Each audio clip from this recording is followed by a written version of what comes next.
Bapak masih tinggal, dia bilang, sajadahku Pak ada di atas. Dia kira dia husu dengan ceramah, ternyata sajadahnya ditunggu. Ya, ya, nah ini sudah semua ya, kisah-kisah.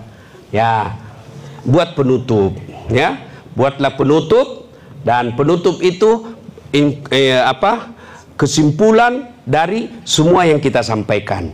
Boleh dalam satu kalimat, boleh juga dalam beberapa poin. Ya, nah, penting ini penutup. Saudara-saudara sekalian, misal kita tutup acara. Saudara-saudara sekalian, panjang yang ingin saya sampaikan, tapi waktu yang terbatas. Sebagai kesimpulan, satu, sebut kembali untuk meresume apa yang kita bahas. Dan adik-adik lihat, setiap saya ceramah pasti ada poin-poinnya. 1, 2, 3, sistematis. Salah satu pidato yang baik itu sistematis. Dan sistematis pidato saya itu biasanya dulu pembuka. Pembuka itu saya mengantar dengan misal apa ya? Tes dulu, tes. Sebut kau judul apa kau mau? Bilang kau satu judul, saya kasih kau contoh. Hah? Oke. Saudara-saudara sekalian, ya, nah, dengar dulu, ya. Salah satu sunnah Rasul, kalau mau kau kisah poligami ya, di atas pesawat ada yang disebut pintu darurat. Pintu darurat ini wajib dalam pesawat. Tidak boleh terbang pesawat kalau tidak ada pintu darurat. Tapi ingat, dia tidak boleh dibuka kapan saja. Harus ada keadaan darurat baru boleh dibuka. Kapan kau buka tidak ada daruratnya, maka kau akan berurusan dengan polisi. Begitu juga dengan poligami. Ada tapi darurat Pak kau. Kalau tidak darurat kau coba-coba. Kalau kau pegawai Bank Mandiri, berurusan kau dengan pemecatan. Harus betul-betul darurat. Apa itu darurat? Jelaskan nih. Tapi boleh kau tidak setuju, jangan kau maki poligami.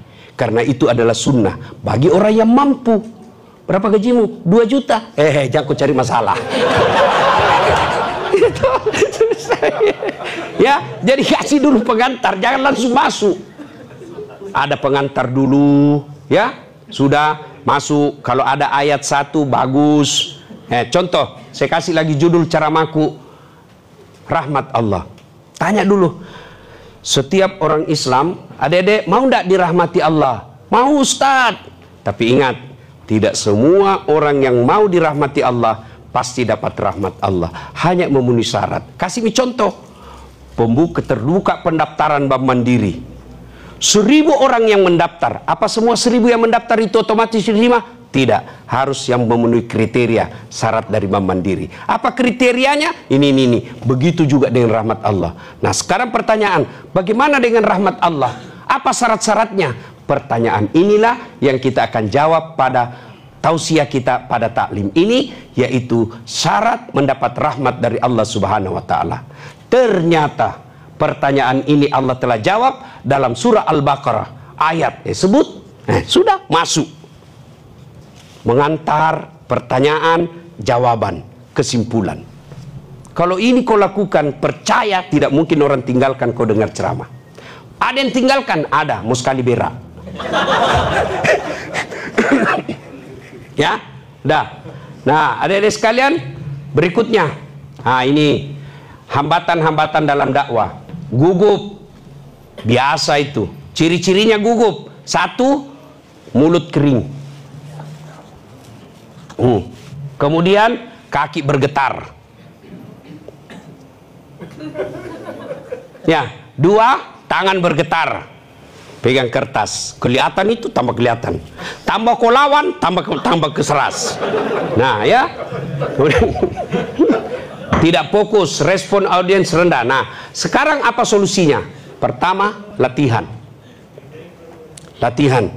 Caranya latihan sekarang enak. Ada itu videomu, rekam kau sendiri. Pasang HP-mu, rekam. Latihan, harus banyak latihan. Saya kasih contoh. Latihan itu adalah membaca. Latihan itu adalah download. Adik-adik, kau punya apa namanya? Flash disk.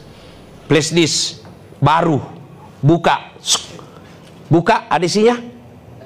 Ada isinya? Nggak ada. Apa kau mau baca? Nggak ada isinya. Supaya bisa dibaca harus apa? Download, isi. Begitu juga otak. Apa kau mau bicara kau nggak ada isinya?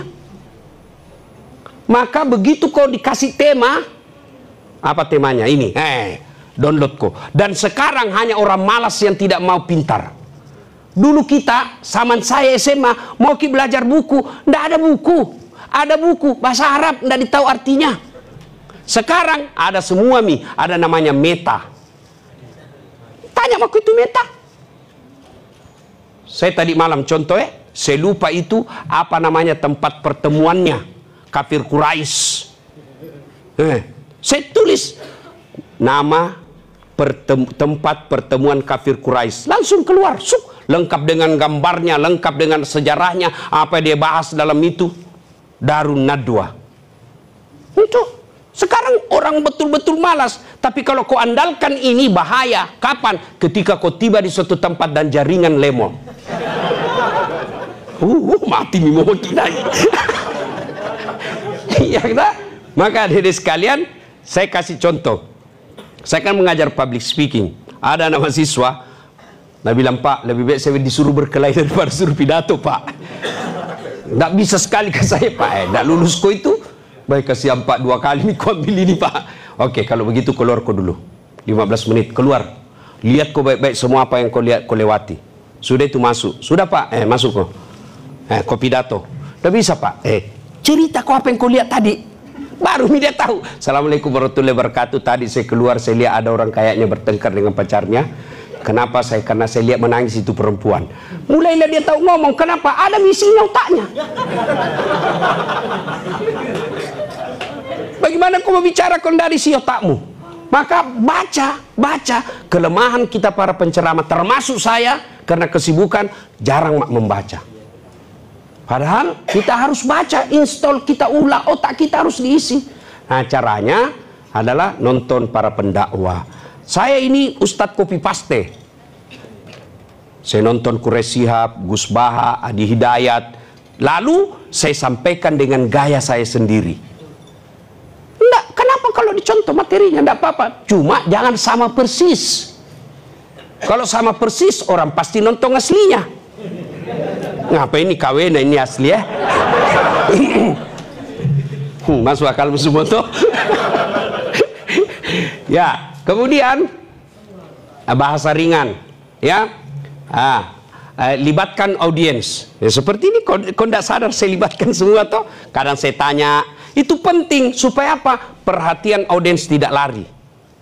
Dan kalau kau lihat nih sudah mulai jenuh, lihat, berhentilah pada saat mereka belum bosan.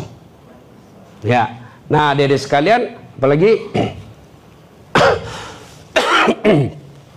coba kita lihat ya. Ini penting, statistik. Ini penting sekali nih. Nanti panitianya copy paste kasih ke saya berharap nanti kita punya grup WhatsApp peserta, ada semua kita di dalam, supaya bisa dibagi-bagi semua materi saya ini, kita diskusikan di grup. Coba lihat, yang paling banyak adalah itu Gen Z di Instagram. Tapi Gen Z ini biasa malas membaca. Sudah ditulis itu di caption, masih tong itu natanya. Padahal ada di situ ditulis, misalnya di tempat di baru, masih natanya itu di mana ini Ustadz?